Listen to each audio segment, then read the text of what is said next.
Si le parcours de notre personnalité du jour devait être comparable à une œuvre architecturale, ce serait certainement la Tour Eiffel.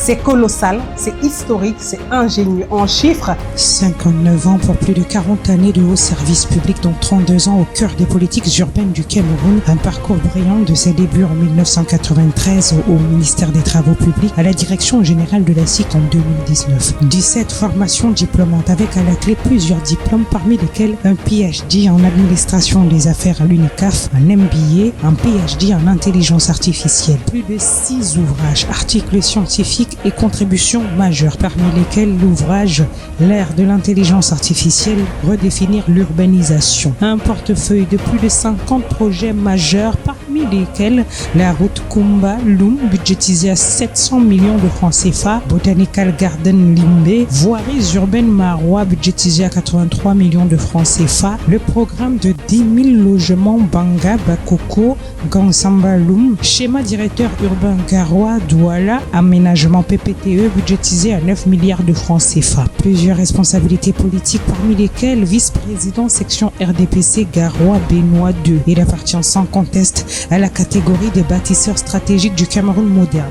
ceux qui réforment non seulement l'infrastructure, mais aussi la doctrine, la méthode et les standards du développement urbain. Il est époux et père de plusieurs enfants. Chers septalkers et septalkeuses, c'est inédit et exceptionnel. Prenez un verre de jus et de vin, à consommer avec modération bien sûr. Installez-vous confortablement. Bienvenue dans le Septalk.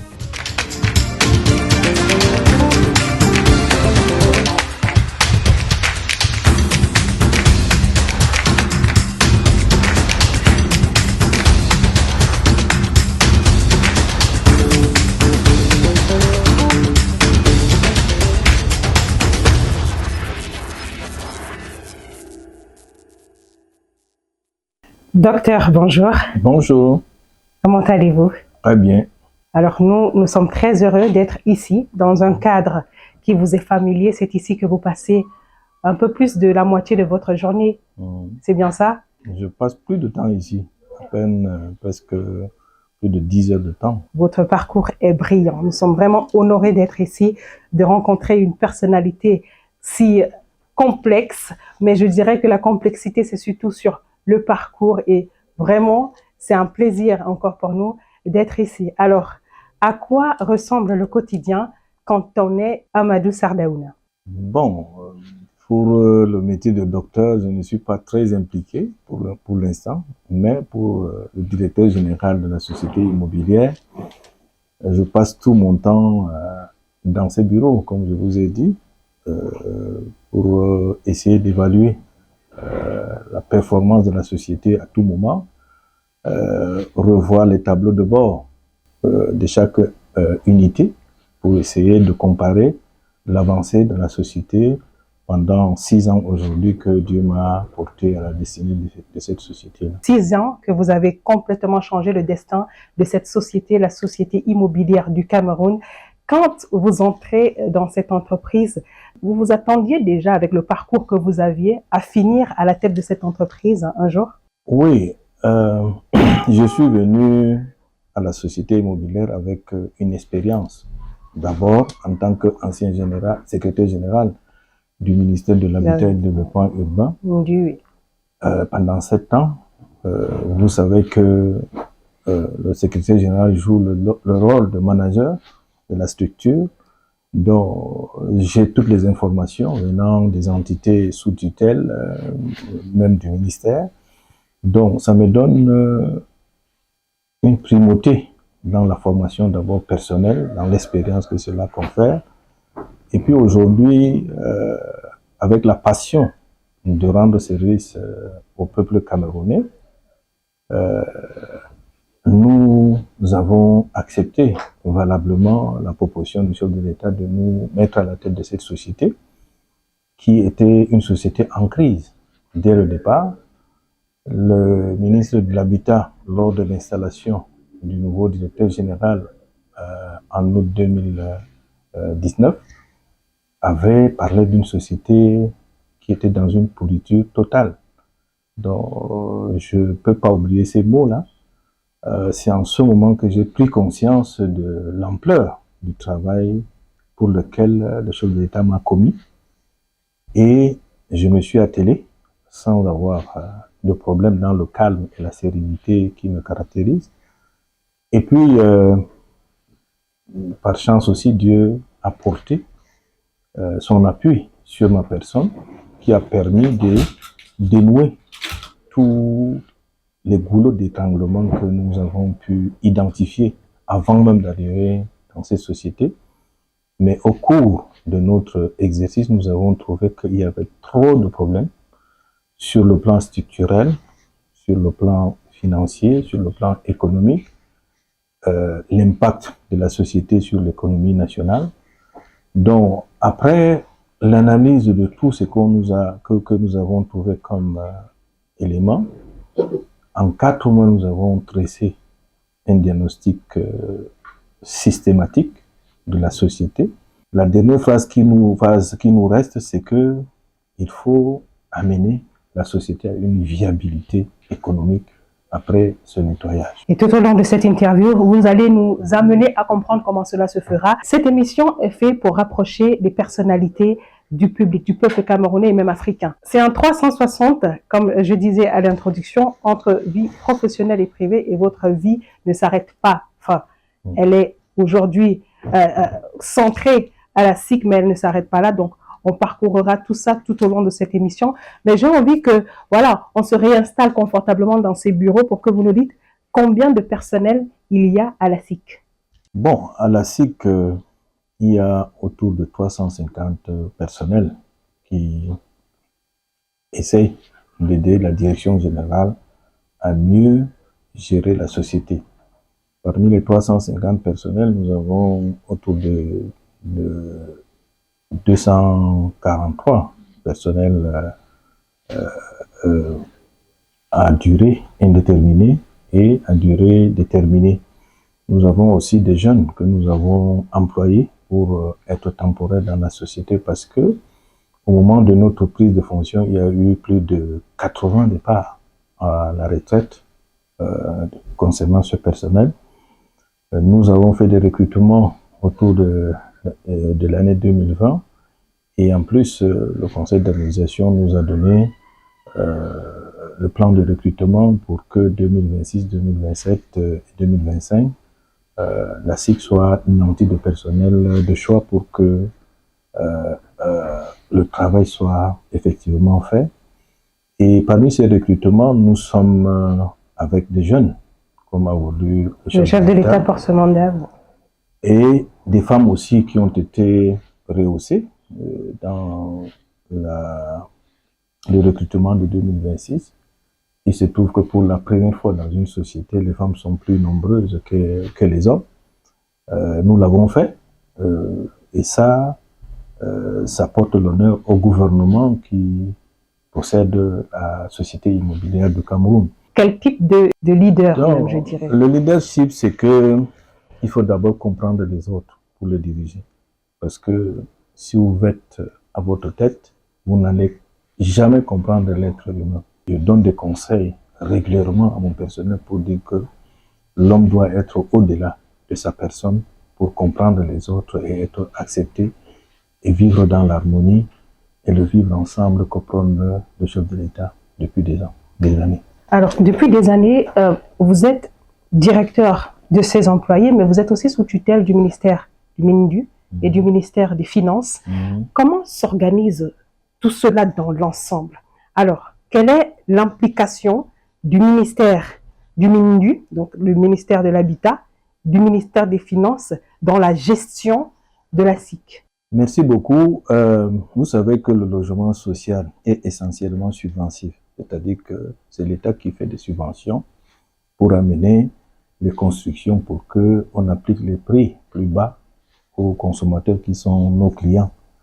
Donc, une société qui veut être viable doit être une société quand même avec un état financier positif pour avoir de l'engouement des banques commerciales, des bailleurs de fonds internationaux. Et c'est pour cela que l'État a mis des dispositifs, par exemple du ministère des Finances depuis 2007, que nous avons trouvé mais cela n'a pas été appliqué régulièrement par mes prédécesseurs. Donc, nous avons compris la situation dans laquelle la SIC était plongée, un déficit de plus de 18 milliards et demi, et nous avons des tensions sociales sur le plan du personnel, avec le climat social délétère que nous avons trouvé. Moi-même, secrétaire général du ministère de l'Habitat, j'étais venu en sapeur-pompier 2 ou 3 fois ici à la SIC pour regrouper le PCA et le directeur général et l'ensemble des directeurs pour donner des directives avec des syndicats qui ont fait des grèves ici. Bon, mais il se trouve que ces directives que j'ai données en 2017-2018, c'est moi qui les applique en 2019-2020. Donc, tout ça, c'est une volonté divine qui amène une situation et nous avons compris que c'est ça et nous avons entrepris de voir ce qui était proposé depuis 2007 après une étude bien approfondie, une compréhension avec le MINFI. Nous avons fait d'abord le toilettage sur le plan fiscal, puisque la SIC avait près de 12 milliards de dettes fiscales. Nous avons des arriérés au niveau de la CNPS depuis 2013 qui n'étaient pas payés, d'un montant de plus de 300 millions. Donc, nous avons tranquillisé les groupes sociaux qui composent le personnel de la société immobilière. Donc, tous ces éléments, nous avons constaté que la SIC était à 80% sur des terrains privés de l'État. En ce moment, nous n'avions que 153 hectares sur l'ensemble de notre patrimoine bâti de plus de 50 ans en arrière.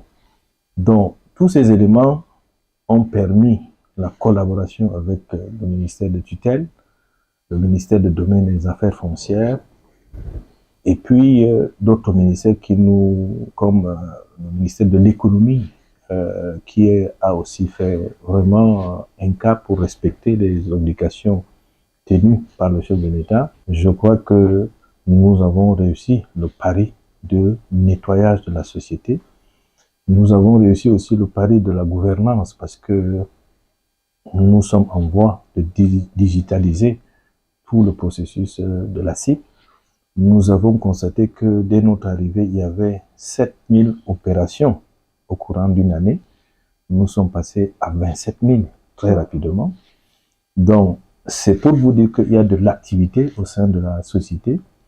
Et puis, après ce toilettage, nous avons constaté que l'état financier positif seul ne permet pas de donner la viabilité économique. C'est pour cela que nous avons lancé la production des logements. Avant de parler de la production de ces logements, j'ai bien envie que le peuple, et donc l'Afrique et le jeune qui regarde, comprennent, quand vous veniez à la tête de la SIC, vous l'avez dit, il y avait des dettes. Alors, quelle était la cause de ces dettes que vous avez trouvées et comment avez-vous, vraiment de manière terre à terre, fait pour faire en sorte déjà que la dette soit résolue et donner une autre perspective au financement de la SIC? Bon, la dette que nous avons trouvée était essentiellement fiscale. Vous savez que si vous n'êtes pas en règle vis-à-vis des impôts, ça ne fait pas office devant le bailleur de fonds. Qu'est-ce qui peut amener la SIC à ne pas être en règle vis-à-vis des impôts? Ce qui a amené la SIC à ne pas être en règle, c'est que depuis 1994, l'État a baissé les prix de 35, 50 et en plus 30% pour les autres parce qu'il y a des fonctionnaires, il y a des populations qui ne sont pas fonctionnaires. Donc il y a eu une baisse drastique de prix. En ce moment, il n'y avait que la TCA, nous ne connaissions pas la TVA en 1994. Et quand il y a eu baisse de prix, la TVA est venue. Donc il faut incorporer la TVA qui faisait au moins 300 millions par an. plus les pénalités de 200 millions, ça veut dire que la SIC, pendant presque 30 ans, avait cette dette-là de 500 millions par année, ne serait-ce que pour la dette fiscale. Et quand vous calculez 300 millions fois 30 ans, c'est beaucoup d'argent. Donc, il y a aussi la baisse du prix qui ne prenait pas en compte le prix du logement, des logements SIC. Des logements SIC. Par exemple, pour un fonctionnaire, si on a un logement qui était à un prix bas de 50 000, comparativement au privé qui loue des logements à 300 000, il y a une disproportion qui ne dit pas son nom. Et puis, le fonctionnaire, au lieu de payer 50 000, paye 25 000 francs. Tout ça, c'est une décision de l'État. Donc, c'est ça qui a amené l'État à nous donner le manque à gagner sur ces décisions de plus de 30 ans et qui a conforté la société à assainir sa situation sur le plan financier. Donc maintenant, après cette accalmie sur les états financiers, le chef de l'État, dans sa moyenneté aussi, nous a permis de rentrer en plein dans un monde mutualisé, dans un monde où le numérique prime surtout, dans un monde où l'intelligence artificielle est de mise, dans un monde où le BIM est exécuté par d'autres cieux. C'est pour cela que nous avons pris sur nous de mettre cette société au pas pour qu'elle s'arrime mondialement parlant. Donc, après ces effets, le chef de l'État nous a garanti une industrie en bâtiment, parce que vous savez que quand on fait des logements, on agresse l'environnement. Alors que l'industrialisation permet de faire des productions de masse sans agresser l'environnement. Et tout cela est contenu dans des normes. Sur le plan international, malheureusement pour nous, le Cameroun n'a pas défini ses propres normes, y compris les pays africains. On s'incruste dans les normes, par exemple, HQE français, le LEED qui vient de l'Amérique du Nord, les BREEAM qui vient de Londres. Donc, tous ces éléments portent à croire que pour que les Africains soient dans leur rôle régalien, il faut un environnement normatif propre à nous. On va rester dans la gestion des logements SIC. Quand il s'est dit beaucoup de choses autour de la gestion de ces logements et même de l'état de ces logements. Il y a de cela quelques années, de moins en moins parce que le travail a été fait et c'est visible, ces bâtiments étaient négligés. Il s'est surtout dit que la gestion des bâtiments SIC, il y avait beaucoup de malversations sur l'acquisition des biens, sur le logement des personnes. Alors la question que moi je pose, c'est quand on est un simple Camerounais lambda, déjà comment on a accès à un logement SIC? Oui, nous avons trouvé un système qui était déjà en place. Il n'y avait pas de normes. Les seules normes que nous avons, il y a quelques arrêtés ministériels édités par le MINDU qui fait office de normes en habitat social. Normalement, pour le Cameroun, il fallait une loi sur l'habitat social où on peut déterminer l'aide à la personne et l'aide à la construction. Pour un individu lambda qui est par exemple Bayam Salam, n'a pas des revenus propres à lui pour l'accès au logement. Et je rappelle que l'Afrique, dans son entièreté, n'arrive pas à faire 10% des besoins en logement. C'est pas seulement le cas du Cameroun, mais de toute l'Afrique. Malgré le dispositif mis en place avec Shelter Afrique et tout ce qu'on a comme bail de fonds régionaux, on ne peut pas arriver à satisfaire le besoin en logement. De manière globale, il y a à peu près combien de logements disponibles pour les Camerounais? Et je reviens à la question pour qu'on ait une réponse propre. Comment ont-ils accès à ces logements? Et ceux qui y avaient déjà accès, Sur combien d'années peuvent-ils rester? Comment ça se passe la logistique et tout ce qui tourne autour? Donc, normalement, un logement social est essentiellement transitoire. Parce qu'il faut faire la différence entre les logements abordables qui permettent l'accès au logement où on peut rester indéfiniment, et puis le logement social qui est essentiellement locatif. Donc, tout ça dépend des normes. Or, au Cameroun, nous avons les logements, par exemple, d'Olombi et de Mangal Bakoko, qui sont en cession et en même temps en location. Véritablement, c'est ça qu'on appelle le logement abordable. Ce qui est certain, c'est que la SIC même se reverse. Voilà, bien sûr, quand on a des employés, même le directeur, il faut bien que les revenus, qu'ils gagnent leur vie à la sueur du travail effectué. Alors, au niveau de la trésorerie, comment est-ce que la SIC se finance elle-même? Bon, je le disais que la SIC est partie d'un bond de 510 millions fin 2018 à 14 milliards l'année passée, puisqu'on n'a pas arrêté le chiffre de 2025. Donc, c'est un bond de plus de 1369% que nous avons enregistré durant ces 5 dernières années. Donc, ça a permis à la SIC de se relancer avec le bâtiment Fundi que nous avons obtenu grâce aux 10 milliards que nous avons souscrits auprès des banques commerciales.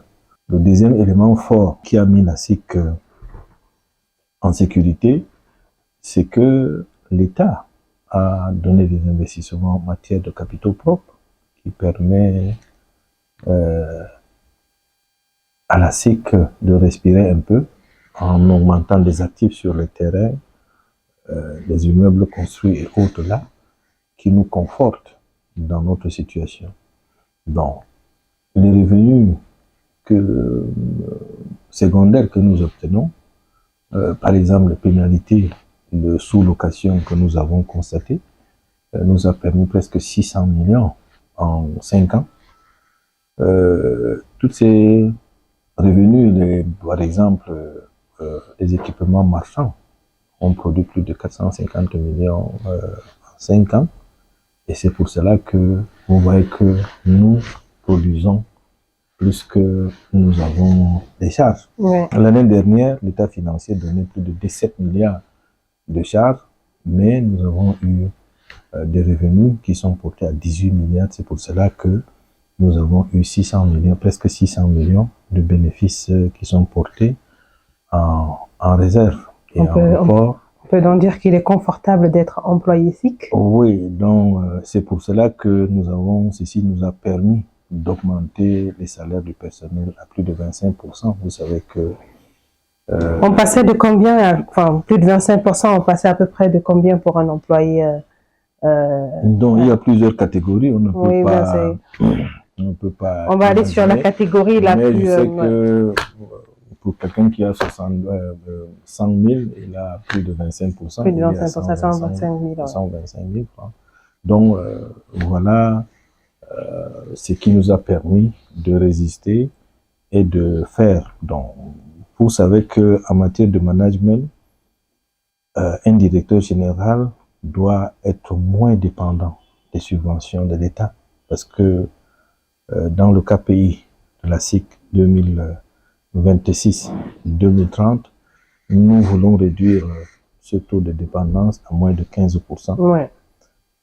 Parce que la société est maintenant achalandée par des partenaires privés qui viennent de l'étranger pour nouer des relations avec nous en vue de faire des constructions. Surtout que le modèle que nous avons voulu faire au niveau de la SIC, c'est le modèle économique hybride qui prend un peu de subventions, mais beaucoup plus des partenaires privés.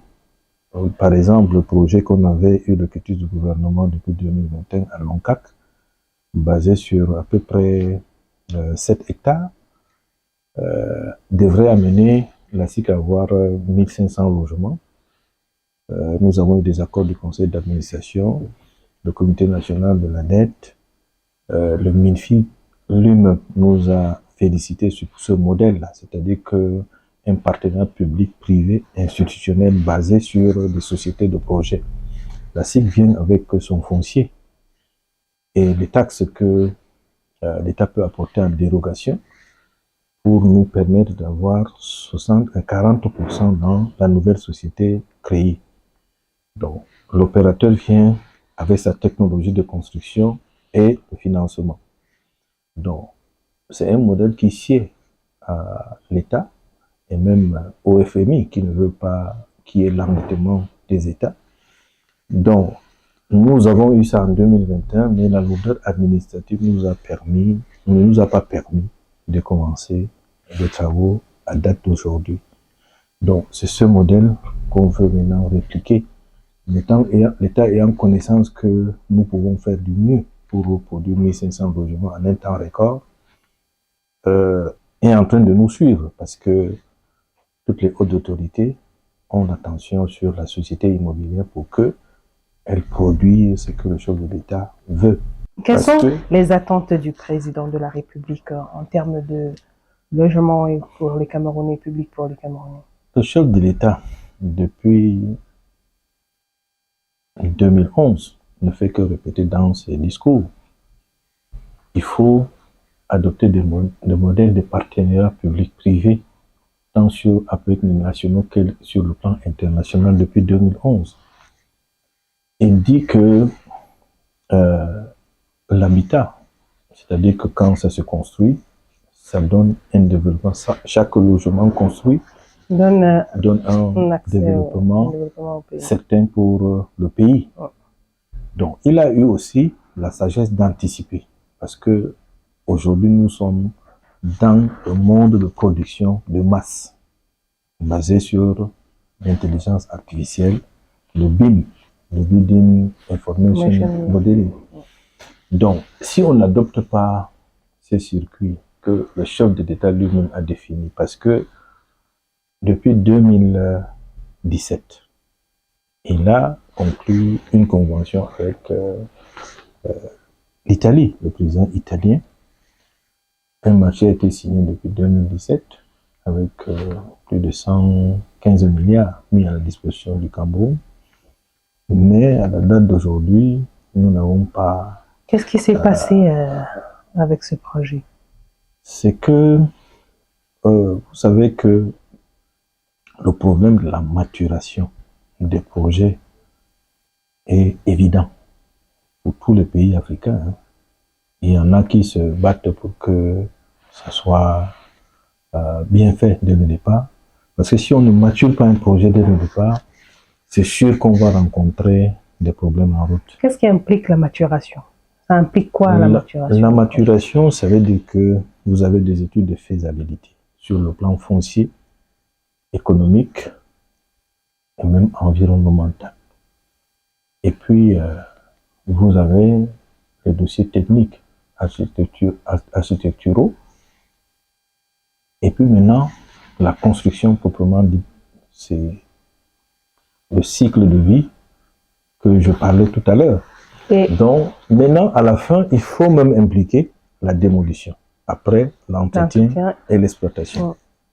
Donc, tout ça porte sur la maturité pour que on ait des sécurités dans l'exécution des projets. Est-ce que ce manque de maturation que vous avez pointé du doigt tout à l'heure implique vraiment plusieurs autres secteurs d'activité au Cameroun? Parce qu'on a l'impression, vous l'avez dit, que plusieurs projets, on a l'état des routes, que ce soit dans l'immobilier, on a l'impression que peu importe le secteur, tout projet commence, soit c'est pas bien fait, soit c'est fait, mais il n'y a pas de fin. Qu'est-ce qui coince? Comment changer les choses du coup? Oui, ce phénomène, on observe partout. C'est pour cela que le chef de l'État, dans son discours de fin d'année, avait évoqué le problème de gouvernance. Parce que la gouvernance, il ne suffit pas pour le contrôle supérieur de l'État de venir seulement auditer sur le plan financier et autres là. Mais il faut voir le problème de gouvernance. Parce que il y a des projets qui sont initiés, mais qui se meurent dans les tiroirs parce que les fonctionnaires camerounais ont d'autres objectifs que l'objectif donné par le chef de l'État. Il faut aller très rapidement parce que nous n'avons pas le temps. Ce que vous voyez, c'est surtout dans beaucoup de secteurs parce que j'ai rencontré les hauts responsables du PNUD qui nous ont parlé de la même chose parce que nous, on dit qu'il y a 115 milliards depuis des années. De l'autre côté, dans tous les secteurs, il y a aussi ce phénomène-là. Le PNUD met de l'argent, mais ça ne se consomme pas. Ouais. Donc, c'est pour cela que j'ai dit qu'il faut aller à l'encontre de l'immaturité des projets, les programmer, les planifier et exécuter. Il faudra peut-être aussi changer les fonctionnaires qui ne font pas les choses comme il faut. Pourquoi ne pas du coup les changer? Pourquoi on reste avec les mêmes si les choses n'avancent pas? Non, ça ce n'est pas à notre niveau de la SIC qu'on peut dire s'il faut changer telle ou telle personne. Mais je le dis dans l'ensemble de ce que j'ai vécu dans mon expérience professionnelle, haut fonctionnaire de l'État pendant plus de presque 40 ans aujourd'hui, avec ce que j'observe au niveau de la SIC, parce qu'il y avait un ministre qui était mon président du conseil d'administration. Il m'a dit, DG, avant vous étiez secrétaire général, et maintenant un chef de bureau, on va vous faire ce que vous ne savez pas. Je lui dis que pourquoi, monsieur le ministre? Il me dit que le chef de bureau va présenter n'importe quelle lettre à ton ministre va t'écrire et tu ne vas pas dormir. Donc, un ministre de la République qui m'a dit, donc, et c'est ce que j'ai constaté. C'est parlant. Ce que je vous dis, c'était en 2019. Oui.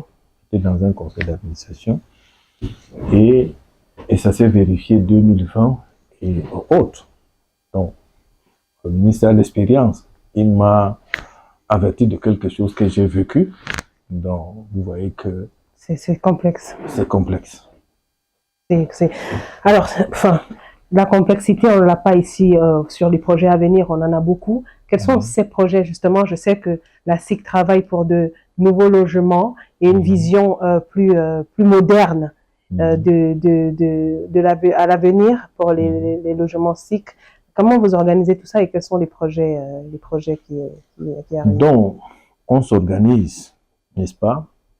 Aujourd'hui, dans 2 jours, je serai au Portugal pour d'abord évaluer la situation industrielle en matière de bâtiments avec une société qui a gagné d'abord un marché chez nous, à Garoua, sur 110 logements qui vont faire quand même un projet pilote pour voir si, au bout du temps, cette société peut construire 4000 logements au Cameroun pour le bien-être des Camerounais et des logements sociaux. Parce que certaines presses disent que le DG de la SIC a transformé la société pour faire des logements de haut standing, hors portée. Mais ils ne savent pas que le DG de la SIC veut compenser les charges qu'il reçoit quotidiennement de la société et même des instructions de l'État pour essayer de faire un embelli financier et construire les logements sociaux. Donc maintenant, le modèle hybride que nous avons fait permettra aux étrangers, puisqu'ils en ont les moyens, de venir implanter des usines, parce que la SIC, dans sa vision, c'est implanter au moins 4 usines de production sur le plan national. Le Grand Nord aura une usine, le littoral et le sud-ouest une usine, le centre une usine que le chef de l'État nous a donnée, l'ouest et le nord-ouest une usine. Donc nous avons eu la première usine dotée par le chef de l'État. Je ne sais pas si le boulot d'étranglement que nous rencontrons permettra de réceptionner à temps cette usine, mais tout compte fait, nous sommes quand même à plus de 45% d'implantation de projets que nous avons pris à 6% quand le chef de l'État nous donnait la maîtrise d'ouvrage de ce projet-là. Donc, avec ça, j'ose espérer que nous devons aller très rapidement parce que la SIC a eu beaucoup de retentissement sur le plan international. Nous avons fait plusieurs voyages pour aller alerter notre diaspora qui est très dynamique à l'étranger. J'ai rencontré des jeunes Camerounais qui sont très dynamiques et qui ont aussi des moyens d'amener le fonds de la diaspora au Cameroun. C'est ça la vision de la SIC. Donc ce fonds de la diaspora permettra à la SIC de vendre même à l'extérieur. Et nous remercions aussi le ministre des Relations extérieures qui a aussi fait une plateforme Mirex-SIC. Vous voyez que l'État est en train de nous aider. Mirex-SIC pour nous permettre non seulement d'être sûrs des financements que nous allons obtenir à l'extérieur, mais de modéliser la relation de fonds de diaspora que nous entendons mettre en place pour permettre toutes ces constructions. Le Sénégal a plus de 7% de fonds de la diaspora qui permettent des constructions indépendamment des subventions de l'État. Le Cameroun est le président de la République pour son septennat qu'il a entamé. Il l'a dit lors de son discours, il met ce septennat le jour des jeunes femmes, de la femme et des jeunes tout court. Comment la SIC compte épouser cette ambition du chef de l'État? Est-ce qu'il y aura plus d'accès au logement pour les jeunes et les femmes? Bon, la SIC a déjà entamé son expansion par rapport à la jeunesse et aux femmes. Dès l'entame de notre mandat, nous avons fait langue avec tout ce qui se passe sur le plan international, avec les organisations qui traitent avec les jeunes et les femmes. Nous avons même certains accords avec l'association ABI des femmes Bayam Salam du Cameroun. La BAD va aider cette organisation-là à faire des marchés, des logements pour les femmes. Il y a un programme, une femme, un logement, qui est déjà mis en place avec cette association. Avec les jeunes aussi, nous avons quelques accords qui permettra, sur la base de matériaux locaux, de faire des constructions moins chères et accessibles au moins nantis. On est ici et vous avez l'expérience qui parle. Vous pouvez aider, c'est vrai qu'on parle de logement public, mais au niveau du privé, on a cette question qui revient très souvent. Peut-être que vous avez la réponse, c'est sur les prix des logements au Cameroun. On a l'impression que ça varie d'un secteur à l'autre, d'un bailleur à l'autre. Ça vient de... Comment, normalement, le Camerounais peut... comment il peut faire pour être sûr qu'il paye le loyer exactement au prix qu'il faut sans que le bailleur n'ait à augmenter le prix ou autre? Est-ce que vous pouvez éclairer le Camerounais sur l'acquisition d'un bien ou même le paiement d'un loyer, ou peu importe le secteur en public privé? Nous avons demandé au gouvernement de sortir le code de l'habitat parce que c'est dans le code de l'habitat que provient toutes ces programmations, le ciblage des personnes à atteindre. Tous ces éléments-là, si c'est normalisé, on n'aura pas de problème. Ouais. Mais tant que on reste dans des structures d'antan qui ont certes produit quelques logements, mais il n'y a pas de suivi régulier. Parce que quand on fait une planification, il faut définir le KPI qui permettra de poser des jalons qui permettra d'avoir à un temps X, voilà ce qu'on a prévu et voilà ce qu'on a réalisé. Donc, tant qu'on n'a pas cet espace, cet environnement normatif, ça deviendra difficile. Le deuxième problème, vous savez que l'habitat participe de l'intégration urbaine. Donc, c'est que le bâtiment est dans un quartier, l'urbanisme est sur le plan national, c'est-à-dire que sur le plan global, alors que l'habitat, c'est un micro-urbanisme. Donc, c'est pour cela qu'on parle de l'intégration urbaine, avec l'intégration des infrastructures, de tous les éléments que ça comporte, tant l'habitat, les autoroutes, les voiries urbaines, tous ces éléments-là, et les grandes constructions, parce que pour que le pays soit une belle ville, il faut des gratte-ciel, c'est-à-dire que la construction doit être de mise pour tout le monde. Parce que si on se focalise seulement sur le logement social, le reste de la population qui est majoritaire avec des moyens plus colossaux n'auront pas pu s'intégrer. Donc c'est pour cela qu'on parle de l'intégration urbaine qui permettra non seulement de planifier, de programmer les constructions, mais aussi les infrastructures routières et autres, et même les infrastructures sur les équipements marchands, qui fait cette intégration et qui fait des villes qui sont des villes connectées. Donnez combien d'années au Cameroun pour être un pays aux villes connectées? Le Smart City, nous avons eu des contacts il y a peut-être en 2016 avec la Corée du Sud, qui est très en avance. Nous avons eu des déplacements dans les années 2016 pour visiter ce pays. C'est vraiment fabuleux. La connexion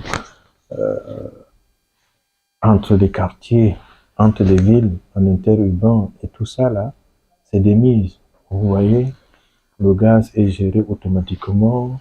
La sécurité sur le plan incendie, c'est mesuré automatiquement. Les portes sont ouvertes automatiquement. Donc, on va arriver, mais il faut d'abord ce cadre normatif, d'abord qui est un élément premier pour nous permettre d'aller rapidement.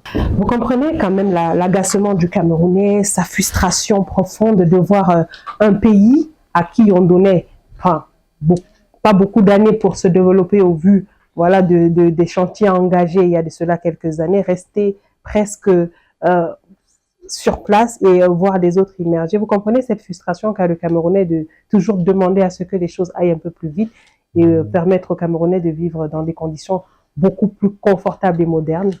Et pour vous, quelles sont les solutions pour que ça aille plus vite, pour que ce changement tant désiré arrive aussi au plus vite?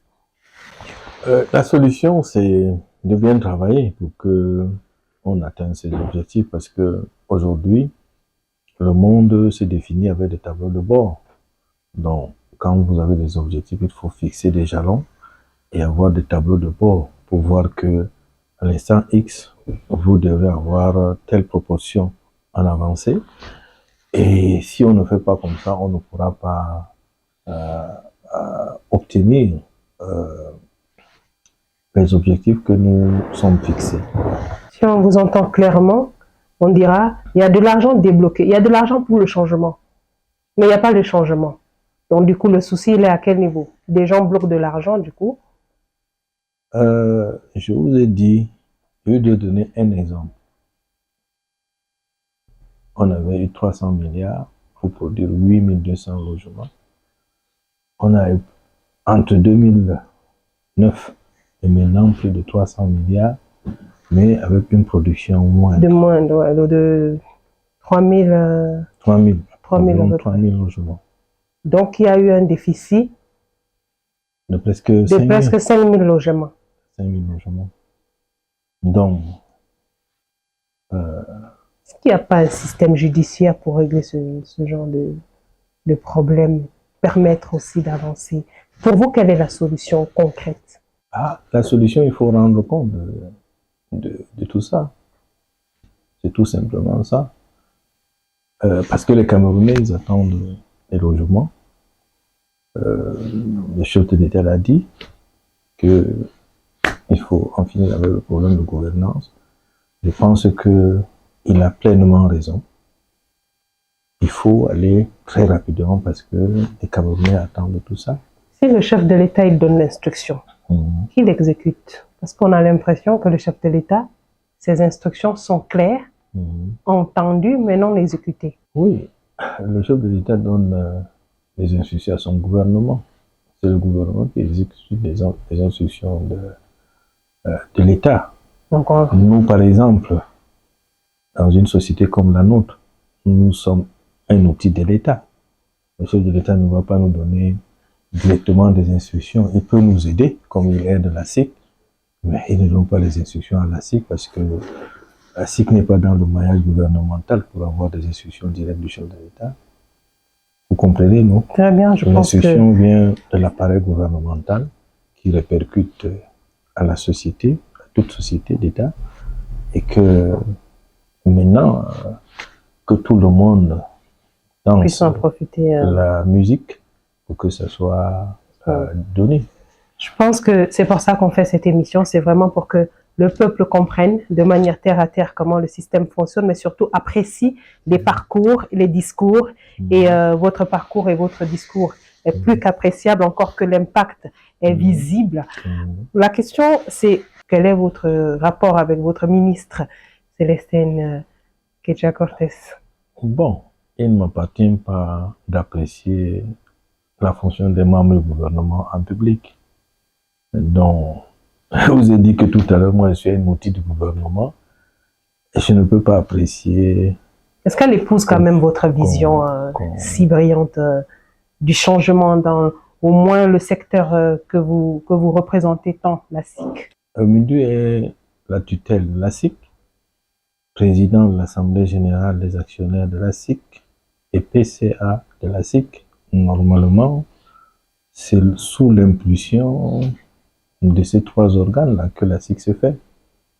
Donc, sans ces trois organes, la SIC ne peut pas se faire puisque il y a l'organe de stratégie d'orientation et de contrôle, qui est le conseil d'administration, l'organe des actionnaires qui n'attend que le résultat, qui approuve les états financiers annuellement, qui est l'Assemblée générale.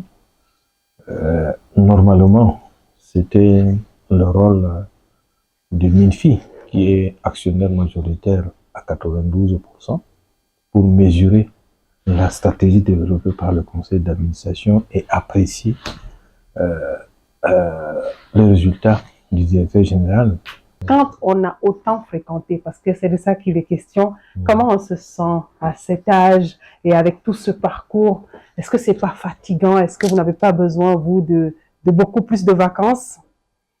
C'est vrai que c'est fatigant, parce que entre le quotidien de la société immobilière et la recherche académique, qui est quand même un élément très passionnant. Ouais. Pourquoi? Parce que quand on fait de la recherche, on retrouve de la valeur et on comprend mieux la nation.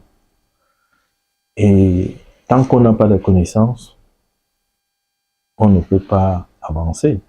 C'est pour cela que en islam, le prophète Mohammed, paix et bénédiction sur lui, a dit aller chercher la connaissance même en Chine. Parce qu'on sait qu'en Chine, on ne part pas chercher la religion. Donc, il a intimé aux musulmans de chercher la connaissance par tous les moyens. Donc, un être humain qui n'est pas dans la connaissance ne peut pas aider la nation parce que nous allons faire seulement des choses du quartier. Et quand on fait des choses du quartier, on ne peut pas faire évoluer la nation. Parce qu'on n'a pas ce dépassement de soi pour comprendre l'autre et construire la nation. Donc, le rêve dont vous avez parlé, c'est d'être humain, patient, avec un peu de recul, relativement aux ambitions très déplacées que beaucoup de Camerounais nourrissent, non? Avant, dans le temps, personne ne rêve même d'être sous-préfet, n'est-ce pas? Oui. Chacun est dans son coin. Mais maintenant, tous les Camerounais, 90% des Camerounais rêvent une expansion fulgurante, sans savoir que dans ces expansions, il y a aussi la volonté de Dieu. Vous comprenez, non? Et il y en a beaucoup qui se retrouvent, qui vous disent aujourd'hui qu'ils ont des ambitions présidentielles. C'est bien beau. Et il faut savoir que ça a des significations sur le plan céleste et même sur le plan terrestre. Maintenant que vous en parlez, est-ce que vous avez ces ambitions-là? Vous ambitionnez, pourquoi pas, avec le parcours que vous avez, franchement? L'ambition est légitime à ce niveau. L'ambition est légitime, mais il faut d'abord faire exactement ce qu'on vous a demandé de faire. C'est quand vous réussissez, c'est que l'objectif qu'on vous a donné, que même si vous n'avez pas l'ambition, ça vient seul. Il y a le mérite. Mais si vous vous cantonnez sur l'ambition, sans faire ce qu'on vous a demandé de faire, et tout se tue après. Vous avez dit quelque chose tout à l'heure qui est pertinent, c'est que peu importe qu'on ait l'ambition, il faut savoir mériter déjà ce qu'on ambitionne, et surtout c'est Dieu qui donne, comme on résume clairement. Quelle est votre appréciation, vous qui avez occupé toutes les plus hautes responsabilités au sein du parti RDPC, quelle est votre appréciation de ce dénouement des élections présidentielles, vous aussi qui êtes fils du Grand Nord, au même titre que le candidat Issa Tiroma Bakari? Comment avez-vous apprécié sa candidature et le dénouement? La candidature du président de la République? Du président de la République, mais aussi de M. Issa Tiroma Bakari. Il y avait 12 candidats. Il y a un seul vainqueur. Nous applaudissons pour notre champion. Moi, je le savais déjà qu'il allait reprendre des choses, quel qu'en soit le cas, le dénouement, parce que il ne suffit pas de nourrir des ambitions démesurées pour répondre aux sollicitations des Camerounais, parce que nos foyers nous dépassent 2 fois. Mais ce n'est pas la nation camerounaise qui a presque 300 tribus qui va être quelque chose qu'on va gérer à la hâte. Parce que j'ai compris, l'opposition camerounaise dans son ensemble veut arriver avec la violence. Moi, je suis musulman. Dans le Coran, c'est dit que Dieu n'aime pas le désordre. Parce que quand vous faites le désordre, vous n'êtes pas avec Dieu. Quand on parle de Dieu, c'est la discipline, le respect et la fidélité. Donc, dès que l'être humain nourrit cette infidélité par rapport à autrui, il est dans le noir complètement, parce que chez nous, quand on dit il y a de Dieu que Dieu, ça signifie beaucoup de choses. Vous comprenez? Il y a la fidélité là-dedans, il y a la soumission, il y a la patience, parce que dans le Coran, Dieu dit il aime les patients. Donc, si vous ne patientez pas, ça veut dire que vous n'avez pas en tête que c'est Dieu qui fait la dévolution de toutes choses. Ouais. Pour un musulman qui pense que sa force peut lui donner quelque chose, ça veut dire qu'il n'est pas musulman pour moi. Mais quand vous restez dans votre coin, la prédestination a été déjà faite. Il suffit seulement de suivre la voie naturelle pour arriver à une solution latente. Mais quand on emballe le public depuis 92, madame, qu'est-ce que l'opposition camerounaise a fait pour les Camerounais? Ils sont divisés de 92 à maintenant, et chacun pour soi. Comprenez? Dès lors qu'il n'y a pas cette entente entre eux, dès qu'il n'y a pas cette soumission à une volonté nette, ils ne pourront pas aboutir à quelque chose. Parce que quand on vous pose la question en tant que Camerounais, de 92 à maintenant, quelle est l'évolution de la part de l'opposition? Ils vous diront qu'ils n'ont pas peut-être les outils pour permettre l'évolution. Il n'y a pas des outils, parce que quand vous voulez rentrer dans la violence, n'est-ce pas? Ce n'est pas par cette voie que quelqu'un devient président de la République. En 92, vous avez vu ce qui s'est passé. En 97, n'est-ce pas? Vous avez vécu en tant que Camerounais. Et la solution, c'est quoi? c'est d'être structuré, savoir là où on va. Parce que quand vous attaquez quelqu'un, Dieu est là pour le protéger. Donc, moi je me dis que il faut laisser le temps au temps. Hein? À Dieu sa puissance et à nous notre soumission et notre patience. Cette patience, soumission, sagesse et même crainte de Dieu, vous ne devez pas ça qu'à la religion. Peut-être que ça vient aussi de votre parcours, de votre enfance, des valeurs que vous ont inculquées vos parents, Monsieur Harouna et Maman Doudou. C'est comme ça vous l'appeliez votre maman. Et à leur âme. Mon père nous a éduqués dans la fermeté. Rien qu'à le voir, on est soumis. Vous comprenez? C'est lui qui nous a inculqué l'ordre et la discipline, de ne pas ambitionner les choses des autres. Parce que dès l'enfance, il nous a provisionné de tout ce qu'il faut à partir de l'école primaire jusqu'à l'école secondaire. Il n'est surtout pas très riche, mais modestement, il nous donnait tout ce qu'un enfant attendait du père.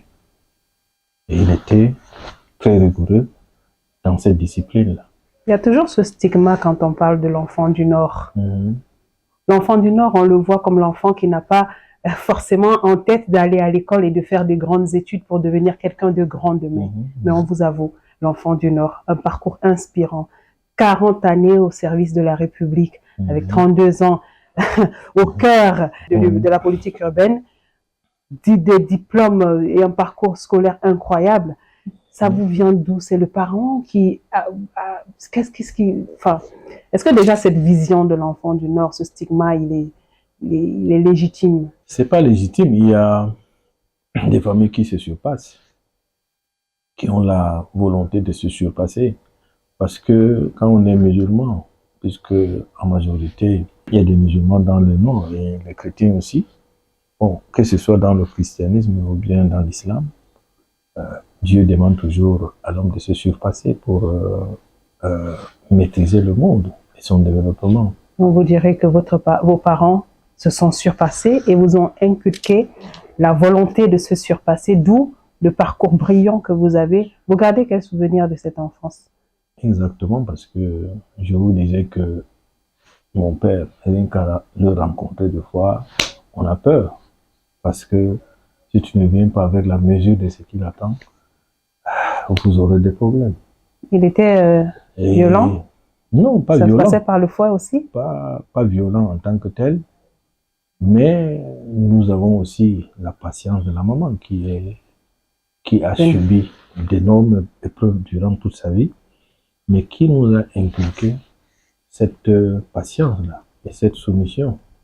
Parce que ma mère, après plus de 60 ans d'âge, s'est inscrite dans une école coranique pour bien apprendre l'arabe. Donc elle a fini sa vie en apprenant. Donc vous voyez que c'est un héritage que nous avons obtenu.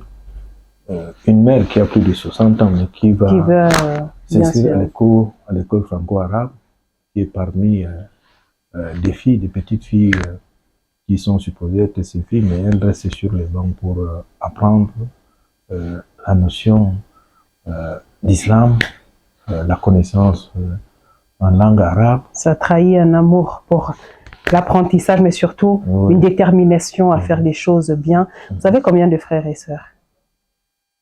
Nous sommes autour de 5. 5? Oui, avec 2 garçons, 2 filles qui sont restées, puisque nous avons d'autres frères qui sont décédés. Hein. Et puis, la maman aussi a ses enfants qu'elle a eu avec d'autres messieurs avant de revenir chez notre papa. Mais c'est une dynamique familiale qui a fait son choix et que nous avons respecté tout au long de notre parcours. Est-ce que vos parents vous ont vu, ont profité du grand homme que vous êtes devenu avant de partir? Est-ce que c'est des moments... Oui, puisqu'on a vécu ensemble pendant des années. Le père est décédé en 2020. Et puis, la maman, c'est tout récemment, le 6 novembre 2024. Donc, il a fait un an. Ça fait un an qu'elle nous a laissés. Quelle est votre plus grande fierté maintenant et votre plus grande crainte? Vous avez des enfants, votre épouse? Oui. Et comment ils perçoivent le parent et l'époux que vous êtes? Bon, ça c'est une perception privée. Oui. Je ne peux pas. Mais est-ce que vous êtes fier du papa que vous êtes et de l'époux pour eux, de vous voir si grand, accomplir de si grandes choses, avoir tous ces diplômes, ces ouvrages, ces postes, enfin, vous avez presque tout parcouru. Est-ce que vous êtes fier quand vous rentrez à la maison et vous voyez la fierté dans leurs yeux? Non, c'est trop fatigant, hein. Le fait de trop rechercher, Ouais. c'est trop fatigant et épuisant en même temps. Bon, je ne voudrais pas que mon enfant épuise sa vie jusqu'à la fin. Il faut jouir de la vie Oui. pour être épanoui aussi. Mais quand on est cantonné comme nous le faisons, ça risque de faire des gravures aussi. Parce que le corps a besoin de se vérifier à tout moment. Il ne faut pas se cantonner sur le quotidien. Oui. Rien que le fait de venir rester pendant 10 heures, 11 heures du temps dans un même lieu comme le bureau, c'est épuisant, madame, parce que il faut se donner des moments de fierté. Bien sûr. Bref, c'est ça. Vous comptez vous en donner quand même un jour. Vous ambitionnez, vous posez quand même, même pour 3 ans sabbatiques comme ça. Bon, non? Les médecins m'ont recommandé ce que vous me dites là. Oui. Il faut reposer assez. Pour ne pas faire le contraire de ce qu'on attend de nous. Oui. Quels sont, est-ce que vous avez des amis quand même pour embellir ce quotidien et vous accompagner dans ce parcours? Vous en avez eu? L'homme ne peut pas rester vivre sans amis. Puisque c'est les amis qui nous disent exactement la vérité de ce qu'on attend de gauche à droite sur les réseaux sociaux, sur les dire, tout ça là. Donc il faut avoir des amis pour nous dire la vérité parce que même les proches familiales ne peuvent pas nous donner tous ces certaines vérités. Et quel type d'amis êtes-vous? Vous êtes l'ami qui vous passez votre temps au bureau. Est-ce que ils vous réclament aussi souvent dans la vie privée, dans certaines mariages, fêtes, vous ne pouvez pas assister? Ça, c'était avant. Mais j'avoue que ma vie est comprimée entre la SIC et la maison. Oui. Donc, avant, on se prenait ce plaisir-là. Mais pour le moment, là, il y a un challenge. Il y a des objectifs qu'il faut respecter. Parce que quand la très haute hiérarchie attend quelque chose de vous, il faut se surpasser deux fois pour prendre la mesure de ce qui l'attend pour que ça se passe normalement bien. Très souvent, pour conclure cette émission, nous jouons, mais avant d'arriver au jeu, on a un exercice aussi, c'est que on partage avec nos personnalités leur vision des réseaux sociaux et leur rapport avec ces réseaux. Aujourd'hui, on ne peut plus s'en passer. Vous qui êtes un chef d'entreprise au cœur de l'actualité, branché, connecté, intelligence artificielle et réseaux sociaux, forcément, ça vous parle. Donc, quel est votre rapport à ces réseaux? Bon, pour l'intelligence artificielle, je suis bien sûr. Enfant, puisque j'ai même obtenu un master en intelligence artificielle et machine learning. Donc, c'est un élément probant qui permet un bon développement. Mais quant aux réseaux sociaux, en tant que musulman, je pense qu'il y a des abus. Et puis, ça dévoie nos enfants. Moi-même, depuis hier, je fais l'objet d'une dizaine de presse. Pas presse, juste... des blogs. Des blogs. C'est-à-dire qu'on fait un titre comme si c'était un journal. On fait ma photo, des belles photos qu'ils choisissent pour moi. Je les remercie pour ça. Mais je pense qu'ils me font de la publicité. C'est votre perception des choses. Oui, ils me font de la publicité parce que quand vous parlez de quelqu'un, c'est qu'il est à la hauteur. Est-ce qu'à la SIC, il y a un secteur comme, enfin, il y a bien sûr un secteur comme, mais est-ce que la SIC a peut-être une page Facebook pour peut-être communiquer de manière fluide Oui, sur les ambitions SIC? la page Facebook existe, LinkedIn existe, tout ça là, on suit parce que la société a besoin de beaucoup de marketing et de publicité aussi. Parce que si on ne le fait pas, on ne s'arrime pas. Voilà le côté positif des réseaux sociaux. Je ne dis pas que c'est mauvais à 100%, mais quant à l'orientation donnée pour délivrer l'homme, vous savez que Dieu n'aime pas qu'on délivre l'homme. Ouais. Donc, et les Camerounais aiment trop ça. On sort des mensonges de gauche à droite, croyant que ça va nuire à autrui. Mais il se trouve que des fois, ça fait une bonne publicité.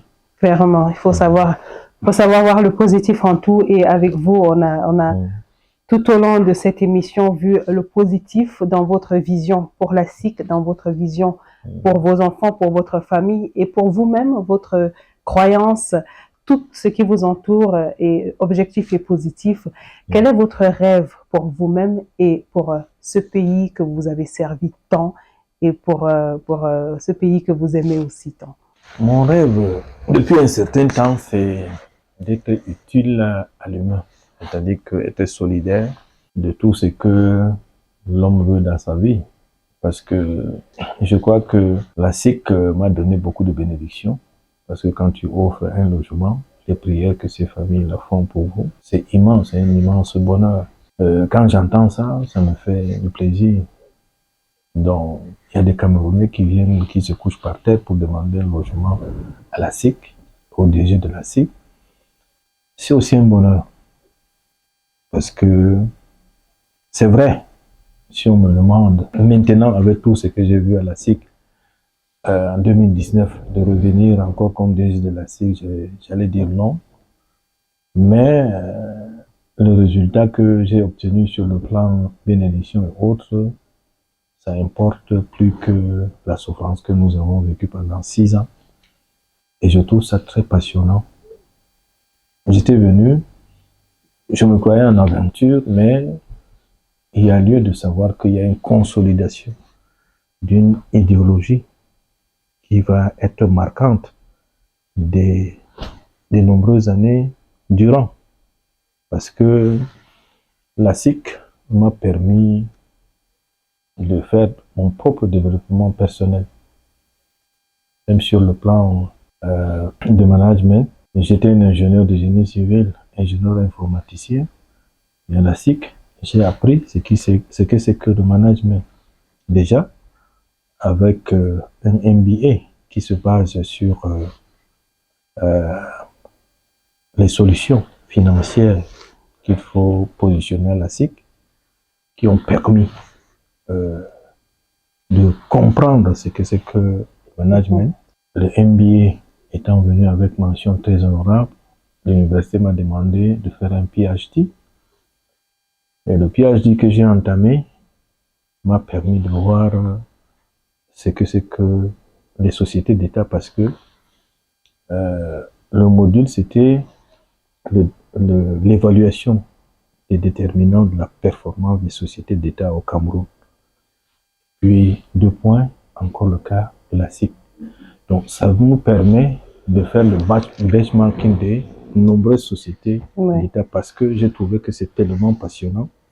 Ailleurs, parce que j'ai visité beaucoup le Rwanda, où j'ai rencontré beaucoup de directeurs généraux des sociétés d'État, où il y a une gouvernance parfaite qui permet à ces directeurs généraux de dégager des bénéfices pour l'État.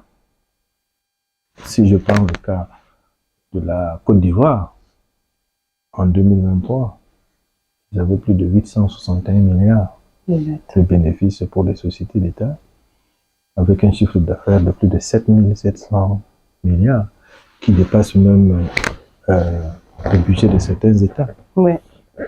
Donc vous voyez que c'est passionnant quand vous tracez des courbes pour comparer les sociétés d'État. Vous allez voir que c'est passionnant de connaître ce que vivent ces sociétés d'État, malgré certains boulots d'étranglement. Donc, bref, moi je dis que merci au chef de l'État qui m'a positionné ici. Ça montre aussi que c'est la sagesse, hein, parce que d'aucuns ne diraient que un simple ingénieur pouvait faire un management dans une société immobilière comme la nôtre, mais la vision du chef de l'État, c'est aussi le leadership, non, de déterminer qui peut faire quoi à un tel lieu et à tel moment. Est-ce que ça vous surprendrait si la vision du chef de l'État, au vu du travail acharné que vous faites et de votre personnalité, de votre implication au développement du Cameroun, soit poussée à un poste ministériel? C'est quelque chose que vous accueillerez bien ou pas? Enfin... Je n'ai jamais eu peur de challenge. Là. On me place n'importe où, moi je vais travailler. Mais je ne demande pas. Je n'ai jamais demandé. Je ne me suis jamais courbé devant quelqu'un pour dire qu'il faut me placer à tel ou tel lieu. J'ai failli le faire une fois quand j'étais aux travaux publics. Mais ça s'est estompé. En ce moment, je me suis mis en retraite pour faire ce qui est devant moi et ne plus avoir des ambitions propres à moi qui ne dépendraient pas de Dieu. Très bien. Donc, classique vous a apporté beaucoup. Et pour le peuple camerounais, qu'est-ce que vous leur dites avant qu'on ne passe à ce jeu finalement? Bon, pour le peuple camerounais, moi, dans ma culture, c'est toujours la patience. C'est ce que je vais demander au peuple camerounais, d'être patient, parce que Dieu n'a pas placé le chef de l'État pendant presque un demi-siècle aujourd'hui pour venir martyriser le peuple camerounais. Certes, quand il lui donne autant de temps, c'est pour lui donner la solution aussi au problème camerounais. Parce que le mauvais ne reste jamais longtemps. Ouais. Ça aussi, c'est une acception islamique qui dit que le mensonge disparaisse instantanément et que vive longtemps la vérité. Claire. La vérité dans cette émission, on l'a eu. On a eu un directeur général entier, un directeur général objectif, un homme de savoir, comme on l'avait dit à l'introduction, un bâtisseur d'État, et je sais que vous êtes sorti de cette émission beaucoup plus riche que vous n'y êtes entré, mais surtout beaucoup plus proche de Monsieur Amadou Sarleouna, que vous avez certainement connu, mais que vous connaissez beaucoup plus maintenant. Et c'est le but du Step Talk. Le Step Talk qu'on joue pour conclure, et avec notre directeur général, nous allons jouer à vrai ou faux. Vrai ou faux, monsieur le directeur, ça vous convient? Est-ce que vous jouez même très souvent? Est-ce que ça vous arrive de jouer on n'a pas ce temps. au football, quelque chose, une passion, rien? Oh, enfin, on va jouer du coup. Vous voyez, c'est un privilège. On va jouer avec le directeur général, on va jouer à vrai ou faux. Vous dormez moins de 5 heures par nuit, vrai ou faux? Vrai. Moins de 5 heures. À peu près combien d'heures? 4h30. 4h30. Vous avez déjà envisagé de démissionner, vrai ou faux? Faux. Je ne peux pas... on ne peut pas me confier une telle charge et que je dise que je dois fuir. C'est impossible. Alors, vrai ou faux, vous êtes davantage ingénieur que manager? Maintenant, beaucoup plus manager. Beaucoup plus manager qu'ingénieur. Parce que j'ai trouvé beaucoup de passion dans l'économie, le management, les finances. Est-ce que vous serez apte à travailler sous autres ordres que ceux du président de la République, Paul Biya? Un autre président vous scirait? Ça dépend pas de ma volonté. Oui. C'est la dernière question.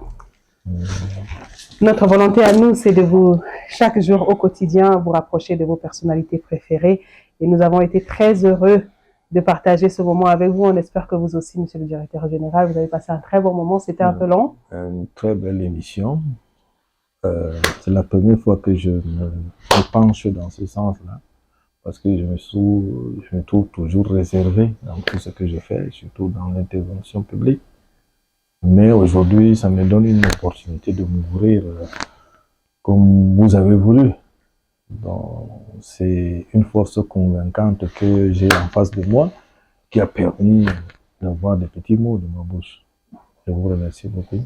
C'est nous qui vous remercions. Vraiment, nous vous remercions aussi pour le travail que vous abattez pour ce pays. Merci. Et nous vous remercions pour le parcours au sein de cette direction générale. Vous vous donnez encore combien d'années ici? C'est pas de mon volonté. C'est pas de votre volonté. En tout cas, nous vous voulons ici pour beaucoup plus longtemps que le plus longtemps possible, parce que vous apportez beaucoup à cette société, beaucoup au secteur public, surtout en ce qui concerne le logement au Camerounais. Vous aussi, vous nous apportez beaucoup au quotidien. Restez connectés, le Septalk diffusé sur vos chaînes de télé, Canal de International et Vox Africa.